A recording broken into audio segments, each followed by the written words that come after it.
Hello, welcome back to my YouTube channel. आज मी mango रवा केक कसा करायचा ते तुम्हाला दाखवणार आहे.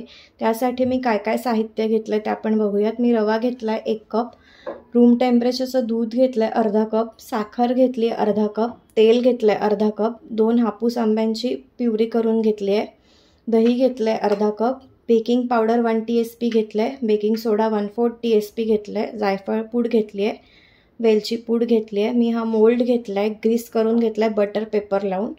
आता आपण काय करायचं पुढे ते बघूयात.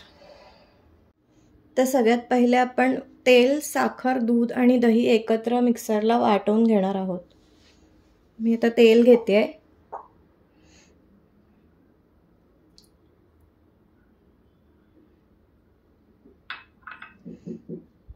साखर घेते,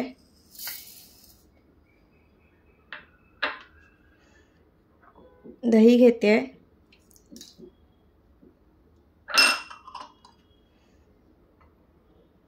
दूध घेते.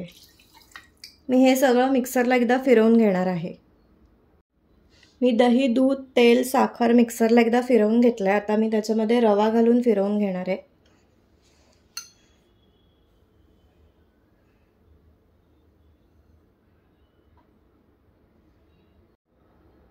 मी रवा पण फिरवून घेतला आहे. आता मी त्याच्यामध्ये आंब्याची प्युरी घालते आहे.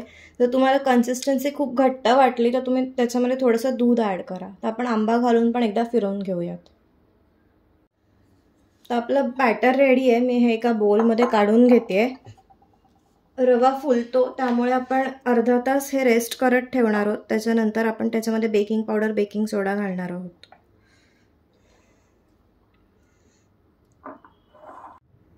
मी हे बॅटर एका बोलमध्ये ट्रान्सफर करून घेतलं आहे.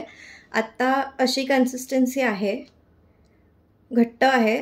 अर्धा तासानंतर रवा अजून फुलल्यानंतर आपण त्याच्यामध्ये अजून थोडंसं दूध घालणार आहोत आणि मग नंतर बेकिंग सोडा, बेकिंग पावडर घालणार आहोत. तर आता मी हे झाकण ठेवून अर्धा तास असंच ठेवणार आहे. जर तुम्हाला मँगो केक नसेल करायचा तर तुम्ही मँगो पल्प आणि जायफळ पूड स्किप करून बाकी सगळं इन्ग्रेडियंट सेम ठेवून तुम्ही प्लेन रवा केक करू शकता. अर्धा तास झाला आहे. आता आपलं बॅटर थोडंसं घट्ट झालं आहे. मी म्हटल्याप्रमाणे रवा फुलला आहे छान. आता आपण ह्याच्यामध्ये थोडं परत दूध घालूया. मिक्स करून घेऊ हे व्यवस्थित.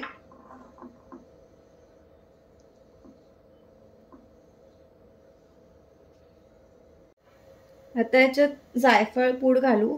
आंबा आणि जायफळ खूप छान कॉम्बिनेशन आहे, तर आपण थोडंसं जायफळ पूड घालूयात. थोडीशी वेलची पूड, परत एकदा हे मिक्स करून घेते मी.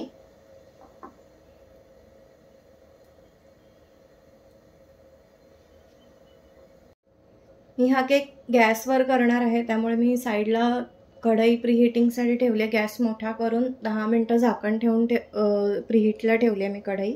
आता लास्टला आपलं बॅटर पूर्णपणे रेडी झालं आहे. शेवटी आपल्याला बेकिंग पावडर आणि बेकिंग सोडा घालायचा आहे.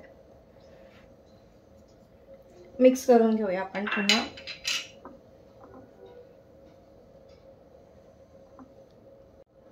आपलं बॅटर रेडी झालं आहे. कन्सिस्टन्सी तुम्ही बघू शकता, आता फ्लोईंग कन्सिस्टन्सी आहे. तर मी आता हे मोल्डमध्ये ट्रान्सफर करून घेते.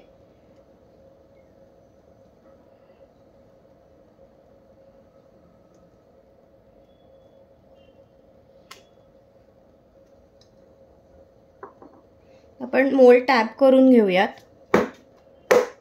एअर बबल्स राहता कामा नये ह्याच्यात म्हणून टॅप करून घ्यायचंय. आता आपण हा केक बेकिंगसाठी ठेवून देऊ. एक 30 मिनिट्स आपल्याला हा केक बेकिंगसाठी ठेवायचा आहे. मी कढई प्रीहीटिंगसाठी ठेवली होती. एकदम मस्त आपली कढई प्रीहीट झाली आहे. धूर येतोय. मी आता जरा गॅस बारीक करते. मी खाली एक स्टँड ठेवलाय आणि मी त्याच्यावर हा केकचा मोल्ड ठेवलाय. आता आपण अर्धा तास झाकण ठेवून मीडियम फ्लेमवर केक बेक करून घेणार आहोत. चला आपण अर्धा तासानंतर बघूया आपला केक कसा दिसतो. आपला मँगो रवा केक रेडी झालाय. अर्धा तास मी बेकिंग करत ठेवला होता. केक रेडी झाला हे कसं ओळखायचं? टूथपिक घेतली आहे मी एक. टूथपिक ही सेंटरला अशी पूर्णपणे खालपर्यंत घालायची. टूथपिक क्लीन आली आपली एकदम. म्हणजे आपला केक रेडी झालेला आहे. आपला मँगो रवा केक रेडी झाला आहे. एकदम सॉफ्ट आणि फ्लफी झाला आहे बघा, एकदम तुम्ही बघू शकता. तुम्ही हे सेम मेजरमेंट वापरून तुम्ही प्लेन रवा केक करू शकता. फक्त जायफळ पूडच्या ऐवजी तुम्ही व्हॅनिला इसेन्स घाला अर्धा टीस्पून. तुमचा प्लेन रवा केक छान होईल. ही रेसिपी आवडली असेल तर लाईक करा, शेअर करा आणि सबस्क्राईब करायला विसरू नका. थँक्यू.